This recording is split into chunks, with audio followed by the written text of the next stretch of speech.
Les riders, j'espère que vous allez bien. Aujourd'hui, nouvelle vidéo et dans cette vidéo, je vais vous présenter mon nouvel atelier, là où j'ai déménagé. Donc là, justement, où j'entretiens mon Mérida, où je le répare.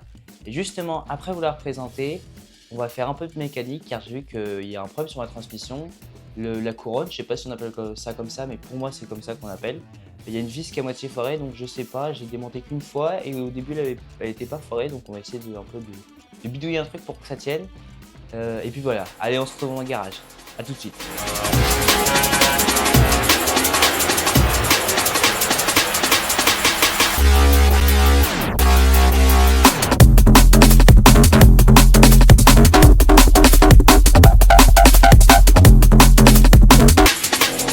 Du coup c'est bon, là on est dans mon garage, donc c'est parti pour la présentation de mon nouveau garage.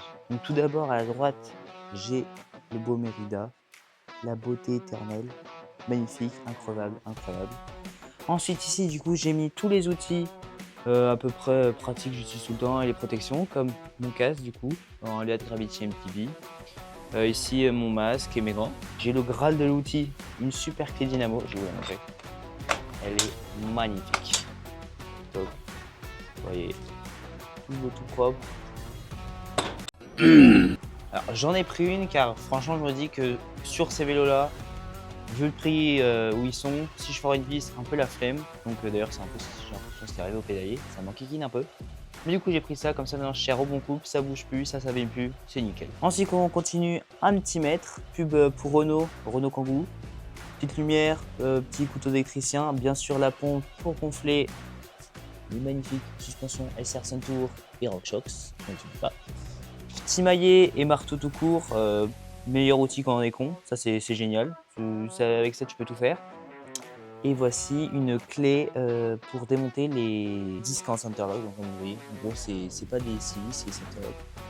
Puis voilà, donc très pratique, même si je l'utilise pas tout le temps, c'est pratique. Ici, petit jeu de clé Allen. Alors dedans dans cette boîte on a du coup une clé à cliquer, clé à coulisses, des clés plates Facom, etc. Alors ici nous avons des beaux tournevis cruciformes et plats AZ, magnifique, du solide. Ici du cruciforme, vous le désumez, voilà. Et là tout type de pince, pince-poil, pince coupante, tout ce qu'il faut. Donc comme ça là c'est juste vraiment les outils principaux dont j'ai besoin pour resserrer, visser, etc. Et le plus pratique. Ici du coup nous avons les chiffons propres, qui n'ont pas l'air très propres mais bon ils sont propres. Les chiffons pleins de graisse, donc tu vas surtout pas mettre sur le disque. Et là par exemple pour la chaîne, vous voyez l'état dans lequel ils sont. Et là pour sécher. Bien sûr petite pompe Michelin, la base, masterclass. Ensuite du coup je vais vous montrer plutôt la partie consommable, consommant, comme on dit. Mais donc avec tous les produits etc. Donc c'est parti. Donc ici nous avons du dégraissant, du lubrifiant pour chaîne, de la graisse de bateau, très pratique quand on habite en bord de mer. Colle forte, c'est parfait pour coller les vis. Oui, bon, je sais, il faut prendre du frein filé, mais un peu la flemme. Tubeless, alors je ne mets pas en tubeless. Frein nettoyant, frein moto, parce que ça nettoie très bien. Et ici, dégraissant.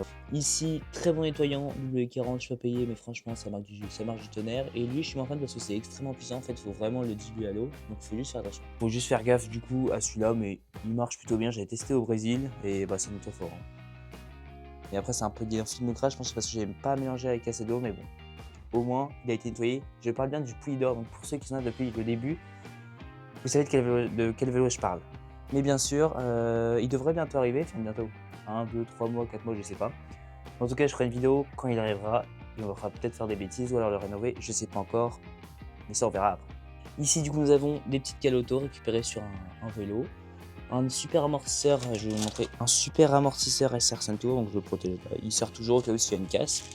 Des poignées de rechange au cas où, garde-boue juste ici, disque, voilà. Ici nous avons une chambre à air en 26 pour le poulie d'or Thunder, donc ça ne sert pas grand chose. Et mon pneu, donc c'est plutôt pas mal. Je suis bien équipé. Si vous pouvez acheter le plus d'outils possible parce que ça vous permet d'éviter d'emmener dans un magasin de réparation. Certes, c'est bien fait, mais après vous apprenez pas et surtout ça coûte plus cher. Alors que si vous faites vous-même, vous apprenez, vous êtes heureux. Et puis voilà, on va dire que les magasins de réparation, c'est que quand tu pètes le truc, quoi. Quand tu essaies de réparer mais que tu n'y arrives pas. Bon, je rigole, hein. Si vous ne sentez pas le faire, amenez dans un magasin de réparation, c'est plus sûr, surtout pour les suspensions. À mon avis, il vaut mieux le faire réparer par un pro. Ensuite, du coup, ici nous avons du coup un peu les protections. Donc ici j'ai mis ma dorsale, mon plastron. Ici manuel, petite banane. Ici les équipements de ma petite sœur. Donc casque AXS, magnifique. Aussi de Pierre Sérieux. Protection. Et ici, et oui, maintenant je suis en pédale auto. Regardez-moi ces magnifiques chaussures là. Voilà. Bon, elles sont dégueulasses. Hein. Mais du coup, ouais, c'est les chaussures en EAT. J'ai coûté une blinde, mais du coup en caloto, franchement, ça dégueule. Donc ouais, je suis passé en caloto, franchement, c'est génial. Déjà, mon pied il arrête de bouger dans le défoncé, c'est génial. Et même surtout, je peux pédaler à l'infini, ça va. C'est 2 fois plus facile, donc c'est trop bien. Je vais vous montrer. Voici les pédales sur mon vélo. Shimano, c'est les entrées de gamme pour DH Enduro et franchement, elles sont trop bien. Voilà, en plus, ça vient sur le beau Merida. Voilà, des petits drislants, des gros drislants, cutter, donc qui se rabat tout seul parce que vu que je suis con, au moins ça n'arrête pas de me couper. Multitool, scotch double face, gomme, il y a des pièces pour les suspensions, plaquettes de frein métallique, chargeur pour la petite lampe que je vais vous montrer là-bas, et là des pièces, voilà, embout pour chaîne, des petites vis, etc. Bien pratique. Donc là du coup je vais vous poser et d'abord je vais vous expliquer ce qui se passe sur mon vélo. Donc du coup, vous voyez mon vélo du coup une transmission Shimano mais avec des manivelles FSA Gamma Pro, je vous avais présenté dans mon ancienne vidéo. Et un boîtier de PDG Raceface. Et du coup ma couronne c'est une couronne FSA, donc le plateau du milieu, je sais pas si c'est une couronne mais c'est peut-être un peu trop gros. Mais du coup, j'ai vu que quand j'ai démonté, il y avait une vis après qui a pris le jeu. Alors j'ai pas forcé, donc j'ai fait bizarre. Et depuis j'arrive pas à la remettre. Bah si j'arrive à remettre mais ça se visse pas. Donc un peu dangereux quand tu fais des sauts, un peu la flemme de perdre tout le truc et devoir en payer un. Non merci. Donc ce qu'on va faire là, c'est que je vais mettre le vélo sur le pied. Enfin d'abord je vais démonter le boîtier de pédalier, enfin juste les manivelles, comme ça je peux voir la couronne. Et on va voir ensemble. Donc du coup, je pense que je vais vous poser, on va mettre ça en accéléré. Vous allez voir comment je démonte mon boîtier de pédalier. Ne jugez pas, je suis pas mécanicien, tout moi, je fais ça comme un gros bourrin, d'accord. Je prends une clé Allen, je prends un tube qui rallonge le truc, mais au moins ça marche. En même temps, il faut être trop fort ce truc, c'est pas de ma faute. Mais allez, je vous pose, c'est parti. C'est bon, j'ai enfin réussi à retirer la chaîne. Ah bon, c'est dingue, je n'arrivais pas à retirer la chaîne, elle est peut-être un peu trop tendue. D'ailleurs, c'est plutôt un avantage. Mais là, je vais vous poser, je sais pas où je vais vous poser, mais pour que vous voyez un peu comment je monte mon boîtier PE, ça peut servir peut-être à des gens. Enfin, je suis peut-être pas forcément un exemple, vous me direz en commentaire si c'est bien démonté pour ceux qui connaissent mieux. Mais c'est parti. On prend le bike comme ça, un très bon outil, enfin d'ailleurs c'est même pas un outil. On va prendre ça, c'est pratique, tu te barres pas. Non, non, non, non, non. Ah non, là je serre.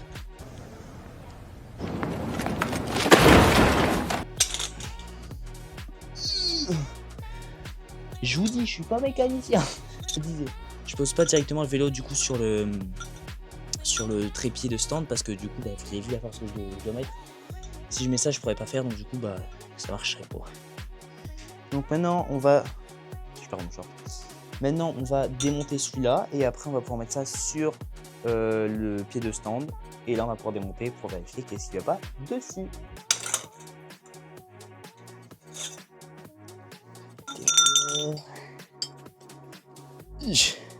Allez, ouais, non, c'est bon.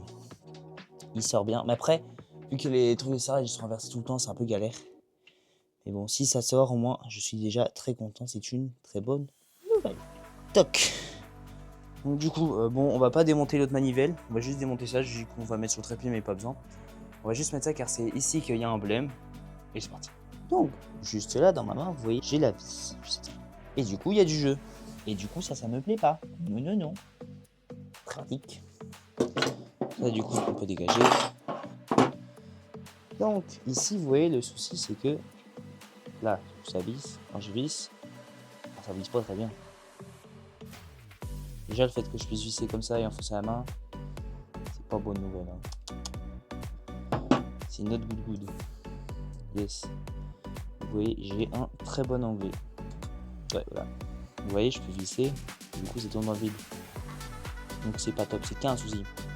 Ce qu'on va faire, c'est qu'on va retirer toutes les vis. On va mettre un beau chiffon rose pour éviter de saloper toute la table. Hop. Donc, on est parti pour dévisser toutes les vis. Parce que j'ai vu que si le truc est foiré, en fait, et surtout j'ai plus l'impression que c'est la manivelle, en fait, il faut changer du coup toute la manivelle. Ça coûte cher une manivelle. Donc, s'il y a des sponsors qui veulent, par exemple, je sais pas, Shimano, tout ce que vous voulez, SRAM, Fun, MTB, franchement, avec plaisir, je veux bien que vous nous sponsorisez pour changer de manivelle. Parce que jamais je peux m'en repayer une en fait. C'est un petit peu cher. Et voilà, n'hésitez pas. De toute façon, dans la description, il y a mon adresse mail. Régalez-vous, je vous en prie. Tout contact, Fonso. Tout cas besoin, vous pouvez me contacter par email. Oh putain. C'est à 10 Nm de couple. J'ai vérifié, c'était bien ça. Toc. On met toutes les vis là. Ici la couronne. Ouais, le fitage ici, vous voyez, il a bien établi. Donc ce que je vais faire, c'est que je vais essayer de le nettoyer et après, on va voir ce que ça donne. J'ai un peu peur. On prend un chiffon sale parce qu'en soi, on s'en fout, c'est de la graisse, mais vu qu'il y a de la graisse au fond, allez, c'est parti pour le nettoyage.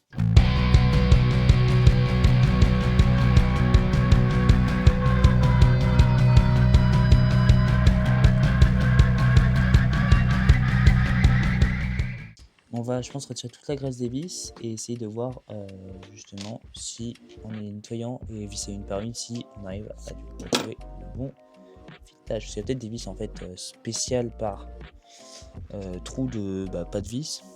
Je sais pas, ça me paraît bizarre, mais on peut essayer. Mais c'est parti. Mes 4 vis sont nettoyées, le pédalier aussi c'est nettoyé. Donc maintenant on va essayer de visser une par une, voir ce que ça fait. Au hasard, on va faire des changements si besoin. Bon, la couronne, vous voyez, elle se place comme ça. Et qu'essayer, je crois que c'était celle-là, avec la couronne mise en place. C'était pas celle-là. Je me suis trompé de vis, excusez-moi. Ah oui, ça veut pas. J'ai bien peur d'avoir foiré le filetage. Donc oui, je vais devoir mettre un petit peu de colle sur le filetage pour essayer que ça tienne au minimum. Et on va faire d'autres mieux. Tout simplement. Je sais, ça fait pas très mécano. Mais en fait, là, j'ai pas trop de choix pour que ça tienne. Donc, écoutez, on va faire comme ça.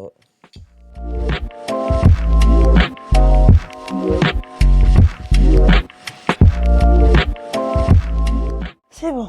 Comme vous pouvez le voir à l'état de mes mains, j'ai enfin réussi. Du coup, j'ai mis sur le trépied le vélo, c'est beaucoup plus simple. Donc au moins comme ça c'est fait. Du coup j'ai bien réussi à remonter le pédalier correctement. Avec le pédalier c'est vachement plus simple, donc comme ça au moins c'est fait. Et maintenant on va remettre la chaîne. Regardez-moi ça. Ouh, magnifique. Ça tourne tout seul, c'est génial. Allez, je vous reprends quand tout est terminé. Bon, j'ai bien réussi à remettre la chaîne. Bon là j'en ai vraiment plein les doigts, c'est n'importe quoi. Mais là vous entendez peut-être la roue. Donc nickel, je vais vous faire tourner la roue pour voir. Il y a peut-être juste un dernier truc à régler, si vous voulez je vais faire ça avec vous. Mais juste le frein qui frotte un peu, juste à bien remettre un peu l'étrier, mais voilà, regardez-moi ça.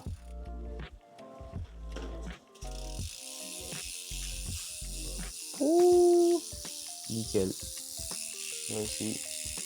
Vous entendez peut-être le frein frotter, mais du coup il va falloir juste que je règle ça. Et voilà, je vais vous poser et on va faire ça. Du coup, j'ai cru que je vous avez filmé quand j'ai réparé le truc, mais bon, je l'ai pas fait. Mais au moins écoutez ce que ça fait. Plus de trottement, c'est magique. Ça y est, l'atelier mécanique est enfin fini. Franchement, il n'y a rien qui va. Dès que je filme, il n'y a rien qui marche. Le pédalier, d'habitude, j'arrive très bien à le remettre. Là, je sais pas pourquoi ça voulait pas. Pareil, l'étrier, je vous ai pas filmé. Enfin, j'ai tout inversé. Le bordel. Franchement, il n'y a rien qui va. Mais au moins, j'ai réussi à tout remonter. Le bike est prêt pour aller rider. C'est nickel. Comme ça, demain, je vais pouvoir m'entraîner. D'ailleurs, nouvelle très importante, car c'est bon, mon objectif champion enduro DH, mais ce sera plus enduro je pense. Et je fais ma première pause enduro, le 12 et 13 septembre, je fais participe à l'enduro du Cotentin, donc à Cherbourg. Ma première pause du coup régionale officielle FFC, donc je suis très content. J'espère faire une belle perf, je vais essayer de faire une petite vidéo dessus, même si j'ai pas de caméra embarquée, ça risque d'être dur, je vais essayer de faire de mon mieux. Mais en tout cas, ouais, j'espère qu'on va plutôt faire une bonne place et c'est bien, tout se construit petit à petit, ma chaîne YouTube grandit, vous êtes de plus en plus nombreux.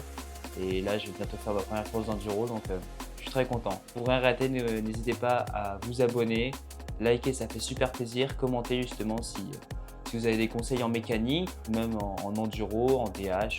Tous les conseils, je suis preneur, franchement, ça serait super sympa. Et même pour marquer quelque chose, ça me ferait super plaisir. Et partager, ça serait génial, ça m'aiderait énormément. Allez, moi je vous dis au plus vite. Salut!